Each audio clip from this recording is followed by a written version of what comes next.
Bom, lá meus amigos, como prometido, volto aqui no canal Politizando para fazer uma análise agora dos pontos finais ali que antecederam quando o programa abre para as perguntas do público e, claro, falarei então de algumas, não de todas as perguntas feitas ao Ciro e foi muito bacana. Eu vi uma pergunta que foi feita bem polêmica sobre umas fake news que o pessoal compartilha sobre o Ciro. Eu falei, tomara que falem para ele responder e, enfim, esclarecer para um público que não está acostumado a ouvi-lo e que às vezes fica com essas ideias doidas na cabeça de que o Ciro é coronel, de que o Ciro tem caminhão-pipa, de que o Ciro é sardinha, enfim. Foi muito bacana, vamos falar disso tudo aqui. Mas antes eu quero pedir a sua ajuda, o seu apoio para que se inscreva aqui no canal Politizando. Essa nossa análise, a primeira e essa segunda, creio, chegarão em muitas pessoas novas. Então, se você chegou até aqui, se inscreva, ative as notificações lá e, claro, se gostar, deixa o joinha. Isso é uma coisa simples, mas extremamente importante para o nosso trabalho. E, claro, comente aqui o que você achou da entrevista, dessa nossa análise, enfim, daquilo que você está sentindo também do momento. Bom, meus amigos, primeiro ponto que eu queria destacar nessa análise é do Ciro meio que rechaçar essa questão de ser terceira via. Ele até chega a dizer que isso é uma desmoralização, até porque estão antecipando, de certa forma, esse embate das eleições como se ele fosse acontecer agora. E isso incentivado também pelas pesquisas, já que existe um ritmo que ele diz nunca ter visto antes, né, de 3, 4, eu diria até que mais, dependendo do mês, pesquisas para 2022. Então, claro, a gente vai recusar? Não, eu tenho feito análise aqui, mas em todas eu digo, é um retrato do momento, e o que a gente observa são tendências e a partir disso tudo tenta tirar algumas lições, mostrando para nós a importância até de sair dessa polarização que esses institutos, que como o Ciro diz, são pagos por quem? Então quem contrata esses institutos colocam ali, não é que eles fabricam os números, eu não quero acreditar nisso, mas é porque hoje o clima é isso, o Bolsonaro está aí com o seu público, né, de certa forma, fiel, ali na casa de 1/3 do eleitor, 30%, 28%, 29%, e aí o Lula, quando tem os seus direitos políticos devolvidos, ele acaba atraindo de volta um eleitorado que, se a gente for pegar as pesquisas de abril de 2018, era lá 31%. E agora tentam impor que o quadro é esse. Só que existe um clamor na sociedade por uma outra alternativa. E o que nós temos hoje é essas pesquisas vindo à tona e o pessoal fica agora assim, não, eu não quero a volta do Lula, então eu até também não queria Bolsonaro, mas já que o Lula está forte, eu fico com o Bolsonaro. E acontece o oposto. A pessoa que não queria mais votar no Lula, mas olha, fala, é ele quem melhor vence Bolsonaro, então eu fico com ele. E aí o que o Ciro fala é o seguinte, que é o sistema que quer manter, de certa forma, esse modelo econômico que, com pequenas modificações, né, dando ali uma perfumada, como ele diz, muito, é o mesmo, desde Fernando Henrique, passando aí pelo Lula, pela Dilma, Temer e Bolsonaro. Só que essas pesquisas daqui a pouco, o Ciro apontou algo interessante, mais para o final, mas eu vou trazer para esse momento. Que se as pesquisas mostrarem, como muitas já mostram, que Bolsonaro perde não só para o Lula, mas para o Ciro, para o Dória e para outros candidatos, para o Mandetta, pode ser que então esse eleitor que está hoje com o Lula fala, opa, peraí, tem outros que vencem Bolsonaro. E aí volta tudo e dá uma reacomodada na situação, da mesma forma se as pesquisas mostrarem vários vencendo Lula. Aí Bolsonaro pode ser, a gente está tratando de possibilidades, pessoal, pode ser que Bolsonaro também perca um pouco desse percentual. Diz que Bolsonaro é um assassino, ele disse isso, né, várias vezes, será julgado no Tribunal de Haia. E aqui a gente tem que ter noção da gravidade do comportamento, não só pessoal, mas do governo nessa pandemia. E aí é algo que a gente tem que, ele falou da compra superfaturada de cloroquina, dessa coisa de não incentivar um comportamento adequado na pandemia, enfim, Ciro foi duríssimo com o Bolsonaro também. Quando o assunto partiu para o lado das armas, o Ciro foi muito esperto. Deixou claro que ele se posiciona contra essa política atual do Bolsonaro, enfim, de facilitar o acesso às armas.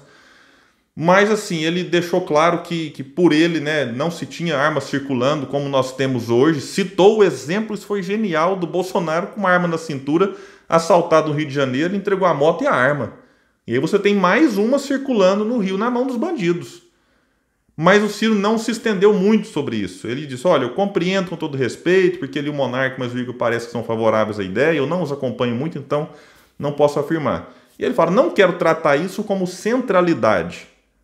que é o que ele fala em relação a outros assuntos, mas não nega o debate. Vamos debater, vamos discutir, até porque ele disse que nada no seu governo será tratado como um tabu. E aí ele falou sobre a questão dos médicos, que o Brasil tem uma carência de anestesista, e os dois lá concordaram com ele. Criticou a política de encarceramento em massa, que fracassou adotando o modelo norte-americano, que quando o Lula assume, o Brasil tinha em torno de 300 mil presidiários, hoje tem quase 1 milhão. Né? A gente vê que o problema da segurança não foi resolvido, e aí ele fala que é preciso sim repensar algumas coisas. Inclusive, quando foi questionado na parte das perguntas, a gente percebe que o tema segurança pública precisa ser melhor trabalhado pela equipe do Ciro. Ele reconheceu isso. Falou, olha, não sou especialista nessa área, a gente tem discutido, o Ciro deu algumas boas ideias. Falou de que tem um percentual de policiais federais hoje extremamente capacitados, muito qualificados, sentados atrás de mesa carimbando papel. Isso é um absurdo. Né? Para essa função você não precisa ter alguém especializado e qualificado como o policial federal, né, está hoje. Então ele mostra assim, tem boas ideias, tem boas intenções de cortar a comunicação dos chefes de facção, enfim, de tratar com inteligência e não só com aparato, mas ele mesmo reconheceu que precisa aprofundar mais nesse assunto, e até nesse ponto que é o fraco dele, ele mostra, olha, né, eu estou à procura de ajuda, estou estudando o assunto, não é que não passa aquela ideia do candidato que sabe tudo e que tem a solução pronta. Ele está sempre aprimorando o seu projeto para o país. E aí ele vai tratar de algo do que ele fala muito, são os complexos industriais, né, os 4 complexos que ele cita com mais detalhe lá no seu livro, foi muito bacana. E aí o Igor deu meio que bateu uma deprê no Igor, falou, cara, deve ser muito complicado, né, tá nessa situação sua aí, né, de querer fazer as coisas. E ele fala, você não sabe como que eu sofro, né, de ver o que tem que ser feito e não tá lá no lugar, de querer estar lá e não conseguir. Então, realmente isso ficou muito claro, né? De certa forma, quando a gente observa as coisas tão claras, chega a ser meio revoltante. Você vê que tem ideias e tudo mais, e nós temos hoje Bolsonaro, que o Ciro mesmo disse, não caiu de paraquedas lá, não é que veio do céu, do nada caiu, não. Teve causas que gerou esse efeito que nós estamos sentindo na pele hoje. E aí o Ciro fala várias vezes, né? O antipetismo, por exemplo, parte dele injusto, parte justo, colaborou muito. Né? Quem estava vivo aqui em 2018 sabe. Qualquer coisa que você ia falar, PT, PT, PT. E aí você vai ver, teve Lava Jato? Teve. Perseguição? Teve. Mas teve corrupção. Teve desastre econômico do governo Dilma. Teve o governo não ter feito reformas estruturais que, de fato, prejudica o país, porque quando você começa a crescer, as commodities aumentam, aí a economia dá uma aquecida, enfim, passa um pouco, a commodity cai. O Ciro explicou isso. E aí o país sente o baque, né, o voo de galinha, um ventozinho que acontece leve, derruba a economia e o povo volta, né, para trás, né, perdendo qualidade de vida, perdendo aquilo que teve acesso, e isso gera revolta. Então o antipetismo, parte dele é muito justo. E quando chegou na parte das perguntas, foi interessante, porque aí tem o Ciro respondendo ali, falou que o PT é uma cartomante com Alzheimer. Sabe tudo o que vai fazer nos próximos anos, mas esqueceu do que já fez. Eu achei essa coisa, o PT é uma cartomante com Alzheimer, não tinha ouvido isso dele. Assim, genial, porque é isso, né? Quando a gente vê lá os deputados, né, bravos deputados, tentando ali nas comissões, falando, tem que taxar, aumentar impostos das grandes heranças. Aí fala, mas vocês estiveram no poder e não fizeram? Ah, tem que cobrar lucros e dividendos. Mas vocês tiveram 13 anos. O Lula teve 87% de aprovação, 86%. E você vai falar com os petistas, falar, mas é porque o Congresso já viu, né? Mas é o que eu falei na primeira análise. Chama o povo para jogada, plebiscito. O que vocês acham de aumentar o imposto sobre as grandes fortunas? Vamos debater o assunto, não vamos também impor, não.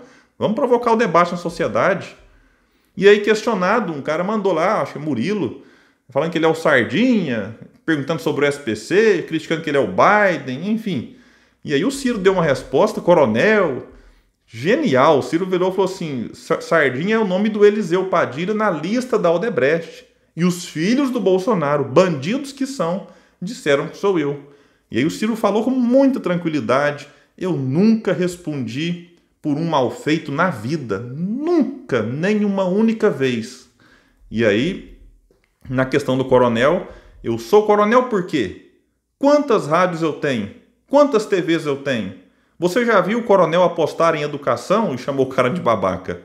Esses bolsonaristas piraram. Quem quiser ver o corte desse trecho, está no canal Cortes do Ciro Gomes.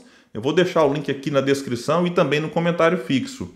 Tem feito corte bem interessante. Sabe que a gente às vezes 4 horas e 42 de vídeo, aí você pega até achar essa parte, esses cortes são interessantíssimos. E esse canal coloca só cortes do Ciro Gomes. Foi criado agora recentemente pelo meu filho e tem feito um trabalho bem interessante. Vale a pena conhecer. E sobre o SPC, ele fala, a gente tira todo mês no Ceará.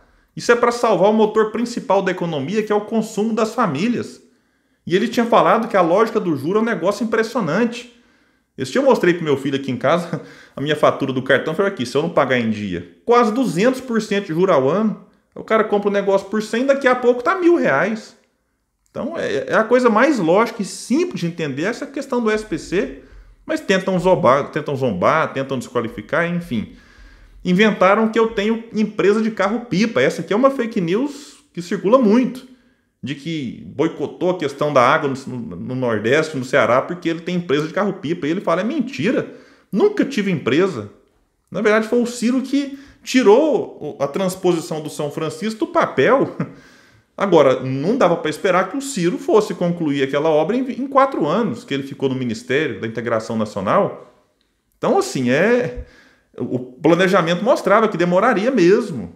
E Bolsonaro concluiu pequenos trechos, fez muito pouco daquilo que foi começado lá atrás com o Ciro.